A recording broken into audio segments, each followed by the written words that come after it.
Hello दोस्तों, welcome back to the channel Sasti study point. और आज हम पढ़ेंगे नए संसद भवन के बारे में, क्योंकि संसद भवन जो है वो नया बन गया है और उसका उद्घाटन भी कर दिया है।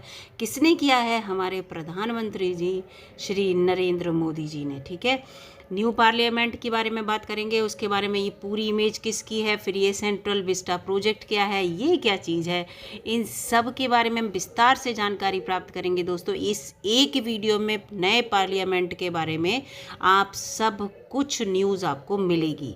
वीडियो के अंत तक बने रहिएगा दोस्तों, वीडियो बहुत अच्छी होने वाली है, बहुत नॉलेजेबल होने वाली है। पूरी वीडियो देखिएगा, अगर अच्छी लगे तो लाइक कीजिएगा और चैनल पर नए हो तो सब्सक्राइब कीजिएगा। और ये वीडियो बनाने का मेरा एक ही और मकसद है कि हम सबको अपने देश के बारे में अच्छी सी जानकारी होनी चाहिए, और उसके साथ साथ आने वाले एग्ज़ाम में जो भी इससे रिलेटेड क्वेश्चन बन सकते हैं उन सारे क्वेश्चंस के लिए हम अपडेट रहें। ठीक है, तो इसलिए इस वीडियो को ध्यान से देखिएगा और सारी जानकारी देने की मैंने कोशिश की है। तो चलिए दोस्तों, देरी ना करते हुए आगे बढ़ते हैं कि नया संसद भवन कैसा है, पुराने संसद भवन से कितना अलग है, कहाँ पर बना है, इन सब के बारे में। तो देखिए यहाँ पर, ये देखिए, ये पहली आपको स्लाइड दिख रही है, यहाँ पे पूरा लिखा है। ये प्रधानमंत्री नरेंद्र मोदी जी ने 28 मई 2023 को नए संसद भवन का, यानी कि संसद के नए भवन का उद्घाटन किया। और ये इसकी इमेज है, आपको दिख रही है। ये इमेज आपको ऐसे ट्रायंगल टाइप दिख रही होगी। तो इसमें एक यही अंतर है पुराने संसद भवन से, कि हमारा जो पुरानी पार्लियामेंट है वो राउंड शेप में है, और जबकि ये ट्रायंगल शेप में है। ठीक है, तो एक ये अंतर आगे, ये अंतर आ सकता है एग्ज़ाम में, इसलिए मैं आपको बता रही हूँ। बहुत ही भव्य है, विशाल है, बहुत अच्छा है। और किसने बनवाया है, किस प्रोजेक्ट के तहत बना है, इन सब के बारे में आगे मैं आपको बताऊँगी। बस वीडियो में आप बने रहिएगा। वीडियो निश्चित ही अच्छी है और नॉलेजेबल है, आपका टाइम बिल्कुल बर्बाद नहीं होगा। ये देखिए, सेंट्रल विस्टा प्रोजेक्ट के तहत ये क्वेश्चन आ सकता है। विस्टा बोलिए या विस्टा बोलिए, प्रोजेक्ट के तहत नए संसद भवन का निर्माण किया गया है। सेंट्रल विस्टा जो प्रोजेक्ट है वो राजपथ के करीब दोनों तरफ के इलाके को कहते हैं। राजपथ जो है, जहाँ पर राजपथ कहाँ है, राष्ट्रपति जो भवन बना है वो, उसके रास्ते को राजपथ कहते हैं। और उसके जो दोनों तरफ का ये इलाका है, इस इलाके को पूरे को क्या कहते हैं, सेंट्रल विस्टा पथ कहते हैं। सेंट्रल विस्टा प्रोजेक्ट के अंतर्गत आता है ये। और ये लगभग 3 किलोमीटर तक का एरिया जो है, ये सेंट्रल विस्टा जो है प्रोजेक्ट के अंतर्गत है। और सेंट्रल विस्टा प्रोजेक्ट क्या है, इसके बारे में मैं आपको अभी बताती हूँ। चलिए देखते हैं क्या ये पूरा एरिया आपको दिख रहा है, पूरा सेंट्रल विस्टा प्रोजेक्ट के तहत है। आपको समझ में आ गया होगा। यहाँ पे ये इंडिया गेट आपको दिख रहा है। इंडिया गेट के जो हमारा पूरा, आपको अभी बताऊँगी मैं इसके आगे। ये देखिए पूरा लिखा है, सेंट्रल विस्टा के तहत राष्ट्रपति भवन से इंडिया गेट के करीब जो प्रिंसेस पार्क है, इसका इलाका भी आता है। ठीक है, पूरा जो प्रिंसेस पार्क पिछली वीडियो में आपको दिखाया था, उसका पूरा इलाका, यानी कि अगर यहाँ राष्ट्रपति भवन है, यहाँ इंडिया गेट है, तो इसके बीच में जो पूरा इलाका है ये सेंट्रल विस्टा प्रोजेक्ट के तहत आएगा। और सेंट्रल विस्टा प्रोजेक्ट के तहत ही उस एरिए में ही राष्ट्रपति भवन बना हुआ है, संसद बनी हुई है, नॉर्थ ब्लॉक है, साउथ ब्लॉक है, और उपराष्ट्रपति का आवास भी है। तो सेंट्रल विस्टा आपको समझ में आ रहा होगा किस एरिया को, एक जगह को कहते हैं। और सेंट्रल विस्टा प्रोजेक्ट है उस जगह को पूरा उसका नवीनीकरण करना, उसकी देखभाल करना। आगे देखते हैं, देखो ये लिखा है पूरा, सेंट्रल विस्टा जीर्णोद्धार परियोजना, यानी कि उसका नवीनीकरण करना है उस इलाके का जो पूरा पार्क है। और कहाँ से कहाँ तक, राष्ट्रपति भवन से लेकर इंडिया गेट तक का जो 3 किलोमीटर का एरिया है, उसमें जो पूरा दायरा है, उस दायरे को पूरे को जो है नवीनीकरण करना, अच्छा करना, ये सब इसमें है। तो ये देखिए यहाँ पर लिखा है, भारत सरकार के द्वारा प्रायोजित रायसीना पहाड़ी पर ही राष्ट्रपति भवन बना। ये क्वेश्चन आता है। से इंडिया गेट तक राजपथ के किनारे स्थित भारत की राजधानी नई दिल्ली के केंद्रीय प्रशासनिक क्षेत्र, जिसे सेंट्रल विस्टा कहा जाता है।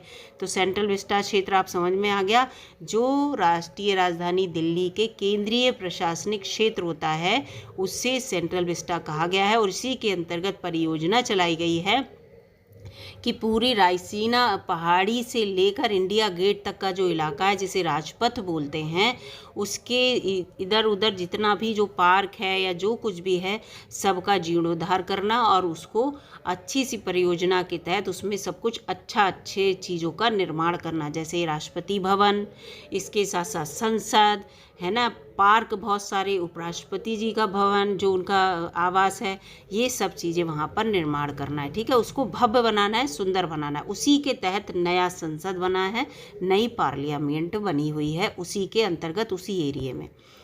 ठीक है, तो यहाँ पे देखिए जो नए संसद की अब यहाँ पे बात हो रही है, बिल्कुल कंफ्यूज मत होइएगा। मैंने आपको पूरा बता दिया कि जो पूरा ये यहाँ पर सेंट्रल विस्टा प्रोजेक्ट क्या चीज़ है, पूरा बता दिया क्या है। एक इलाका है, उसका जीर्णोद्धार करना, उसी के अंतर्गत उसी में ही संसद बनी है।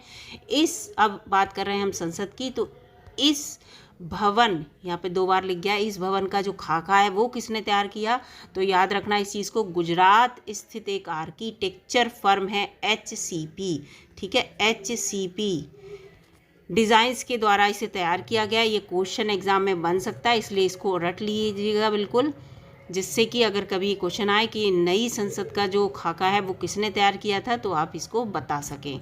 अब यहाँ पे देखिए ये पूरा है। अब मैं आपको ये बता देती हूँ, ये है लोकसभा और ये है राज्यसभा। कलर याद रखना, लोकसभा में ये ग्रीन ग्रीन जैसा दिख रहा है, राज्यसभा में आपको रेड रेड दिख रहा है।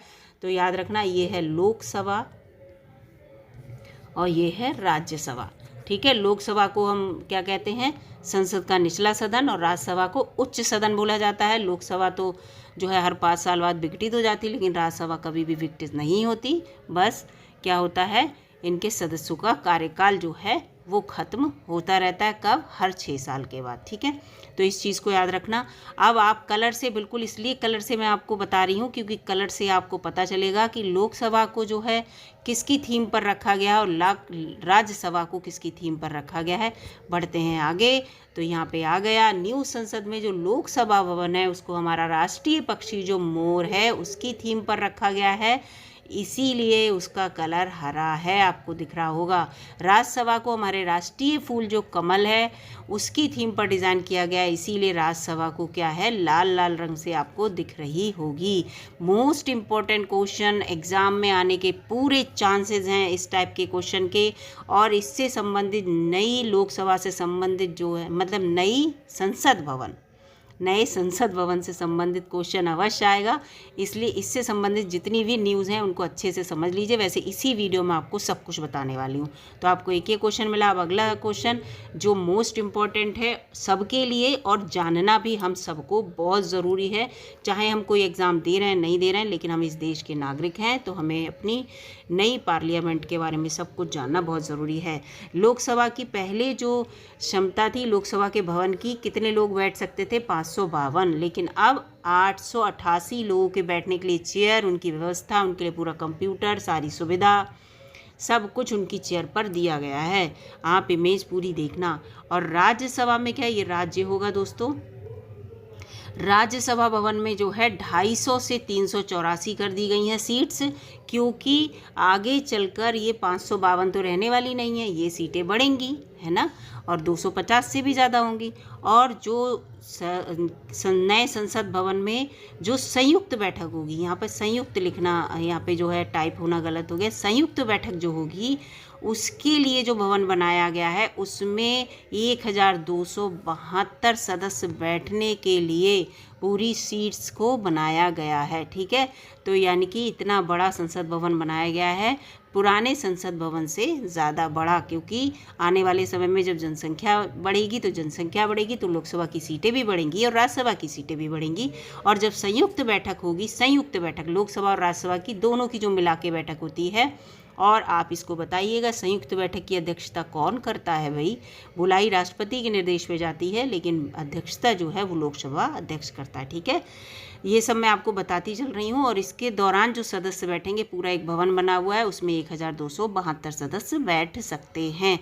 मैं आपको साथ साथ सब कुछ बताती चल रही हूँ। राज्यसभा के जो अध्यक्ष होते हैं वो चेयरमैन जो होते हैं वो कौन होते हैं, वो उपराष्ट्रपति होते हैं, और उपराष्ट्रपति को सैलरी भी इसी राज्यसभा के अध्यक्ष के उस तौर पर मिलती है, उपराष्ट्रपति के पद के लिए नहीं मिलती। ये सब बातें आपको बताती चल रही हूँ। अब ये देखिए बहुत इंपॉर्टेंट, ये बात मुझे सबसे अच्छी लगी और सबसे इम्पॉर्टेंट लगी। सब कुछ उसकी भव्यता और खूबसूरती ये तब सब तो एक अलग चीज़ है, लेकिन नए संसद भवन में एक भव्य कॉन्स्टिट्यूशनल हॉल या संविधान हॉल होगा, जिसमें हमारी लोकतांत्रिक विरासत को दर्शाया जाएगा और संविधान की जो मूल प्रति है हमारी, उसको यहीं पर रखा जाएगा। ठीक है, ये बहुत अच्छी चीज़ है। अगर संसद भवन देखने को हम लोगों को मिलेगा तो मैं इस रूम को देखना जाना पसंद करूँगी। इसके साथ साथ कला संस्कृति से संबंधित भी बहुत सारे रूम हैं, बहुत सारी जगहों की कलाओं की झलकियाँ भी मिलेंगी। ये 4 मंजिला इमारत है। ये सब बातें मुझे बताने की लगा कि ज़्यादा इम्पोर्टेंट नहीं है।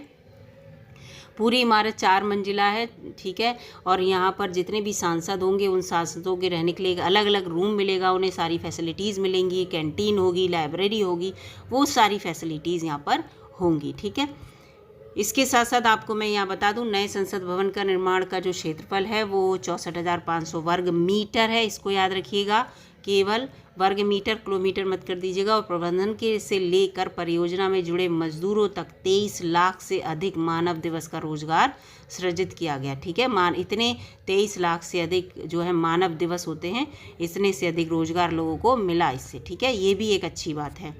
इसके साथ साथ ये यहाँ पर है कि प्रधानमंत्री नरेंद्र मोदी जी ने सत्ता हस्तांतरण के प्रतीक जो सेंगोल है, व्हाट इज़ सेंगोल, आजकल बहुत चर्चाओं में, इसके बारे में पूरी जानकारी दूंगी। वीडियो में बने रहिएगा दोस्तों, अंत तक आपको सब कुछ बताऊंगी। सेंगोल को नए संसद भवन में स्थापित किया जाएगा और वो भी लोकसभा में। इसको याद रखना, लोकसभा में स्थापित किया जाएगा। यहाँ पे पूरा लिखा है, सेंगोल को लोकसभा स्पीकर जहाँ बैठते हैं सेंटर में, उनके पास जो है उसको लगाया गया है। अब तो लगा दिया, 28 मई को भैया लगा दिया। ठीक है, याद रखना, आपने देखी होगी वीडियो भी बहुत वो। और कैसा सेंगोल है, क्या है, सब। इसके साथ साथ यहाँ पे 75 रुपये का जो एक खास सिक्का भी जारी किया गया। और जो नया संसद भवन है वो पुरानी इमारत के ठीक बगल में बना हुआ है, इस चीज़ को भी ध्यान रखना। ठीक है, ज़्यादा दूर नहीं है, ये भी आपके दिमाग में क्वेश्चन आ सकता है।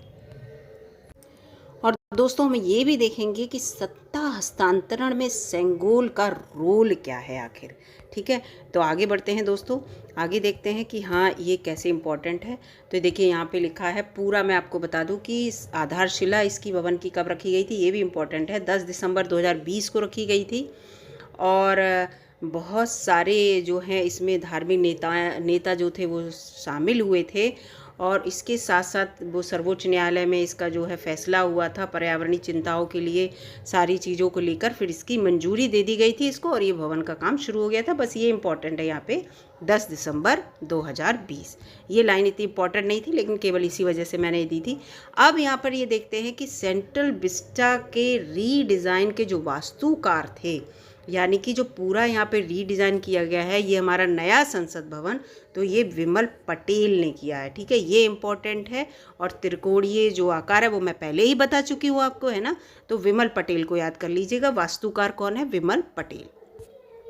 अब ये देखिए, पहले ही बता चुकी हूँ, पुराना जो संसद है वो इस तरह का और नया संसद त्रिकोणीय है, ये पहले ही बता दिया। ये द्वार है इसका और ये पूरा इस तरह का है। तो इस तरह की ये इमेज मैंने आपको इसीलिए दिखाई कि जिससे कि आपको बिल्कुल कन्फ्यूज़न दूर हो जाए। अगला यहाँ पे बहुत इंपॉर्टेंट है सेंगोल के बारे में। सेंगोल का इतिहास काफ़ी पुराना है और आज़ादी के समय इसका बड़ा महत्व था। 14 अगस्त 1947 को जब भारत की सत्ता जो थी अंग्रेज़ों से हस्तांतरित होकर हमारे पास आ रही थी, तो सेंगोल के द्वारा ही ये हुआ था। ये एक तरह से कहा जाए कि सेंगोल भारत की आज़ादी का प्रतीक है। उस समय सेंगोल सत्ता हस्तांतरण का प्रतीक बना था। और 1947 में जब लॉर्ड माउंटबेटन ने पंडित नेहरू से पूछा कि सत्ता के हस्तांतरण को कैसे किया जाए, कि हमने तुम्हें सत्ता दे दी, तो पंडित नेहरू ने इसके लिए सी राजगोपालाचारी से मशवरा मांगा। उन्होंने सेंगोल प्रक्रिया के बारे में बताया कि साउथ में ऐसा होता है। इसके बाद इसे तमिलनाडु से मंगाया गया और आधी रात को पंडित नेहरू को ये दे दी गई। यानी कि हमारी जब आज़ादी हमें मिली थी तो सेंगोल का सबसे बड़ा रोल था। ये देखिए, ये है सेंगोल, इस पे ये नंदी महाराज बैठे हैं। पूरा ये चांदी का है, इसके ऊपर सोने की परत चढ़ी हुई है। और ये पूरा 5 फीट लंबा है, ये पूरा ठीक है, ये देखिए ये जवाहरलाल नेहरू जी हैं, इनके हाथ में ये सेंगोल है।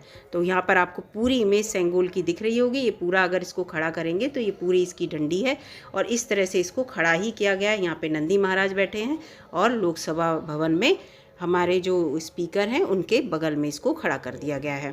ठीक है, पूरा इसका दिया हुआ है कि 5 फीट लंबा सेंगोल है, चांदी का बना हुआ है, सोने की परत चढ़ी, मैंने आपको बता दिया। चोल साम्राज्य से प्रभावित है ये हुआ है सेंगोल। पहले तमिलनाडु से सी राजगोपालाचार्य ने जवाहरलाल नेहरू जी के कहने पे मंगाया था और बाद में इसे आनंद भवन में रख दिया गया। और ये भी कहा जाता है कि इसे केवल टहलने की छड़ी मात्र माना गया था, लोगों ने माना था, लेकिन ऐसा नहीं है। ये एक पवित्र छड़ी, पवित्र है, दंड है, राजदंड के रूप में। 1975 में शंकराचार्य ने भी इसे अपनी किताब में इसका उल्लेख किया है। इसके साथ साथ देखो ये बताया है कि राजा या शासक के द्वारा धर्म का पालन करना, न्याय और दंड का प्रतीक है सेंगोल, इसीलिए इसे राजदंड कहा गया है। और सेंगोल जो शब्द है वो संस्कृत के सुंक शब्द से लिया गया है, जिसका अर्थ होता है शंख। शंख कितना पवित्र होता है आपको खुद पता है। तो यहाँ पे दोस्तों पूरा सेंगोल के बारे में मैंने आपको बता दिया, सेंगोल क्या है, क्यों इम्पोर्टेंट है, हमारी आज़ादी के लिए इम्पोर्टेंट है। चोल साम्राज्य में जब एक राजा दूसरे राजा को अपना पद देता था, जैसे पिता ने बेटे को दिया राजगद्दी, तो ये सेंगोल उसको देता था। इससे होता था कि मैंने अपनी जो सत्ता है उसको हस्तांतरित कर दिया है, एक से दूसरे को दे दी है। तो ये उसका प्रतीक होता था और उनके हाथ में ये दंड रहता था, एक पवित्र उसके रूप में, दंड के रूप में, और बहुत पवित्र इसे माना गया था। जब इसे लोकसभा में स्थापित किया गया तो भी इसे पवित्र जल से जो है पवित्र किया गया। फिर बहुत सारे मंत्रोच्चारण के द्वारा इसको स्थापित किया गया था बाकायदा। तो ये बहुत अच्छा, ये जो है, जो हम लोगों को जो चीज़ नहीं पता थी वो पता चली कम से कम, कि सेंगोल भी कोई चीज़ है सत्ता स्थानांतरण के लिए। ठीक है, तो ये बहुत इम्पोर्टेंट हमारे लिए वीडियो है और इस वीडियो को आप दोबारा देख लीजिएगा जिससे आपको अच्छे से ये याद हो जाए। इसमें मैंने कोशिश की है कि आपको सब कुछ बताऊं कि विस्ता प्रोजेक्ट क्या है, सेंट्रल विस्ता प्रोजेक्ट क्या है, इसके साथ साथ इसके वास्तुकार कौन हैं, सब कुछ बताने की कोशिश की है। अगर आपको वीडियो अच्छी लगी हो तो लाइक कीजिएगा और चैनल पर नए हो तो दोस्तों सब्सक्राइब भी कीजिएगा। इसी तरह की वीडियो, नॉलेजेबल वीडियो मैं लाती रहती हूँ। मिलूंगी अगली वीडियो में, तब तक के लिए नमस्कार दोस्तों। चैनल पर नए हो तो सब्सक्राइब करके ही जाइएगा। धन्यवाद दोस्तों।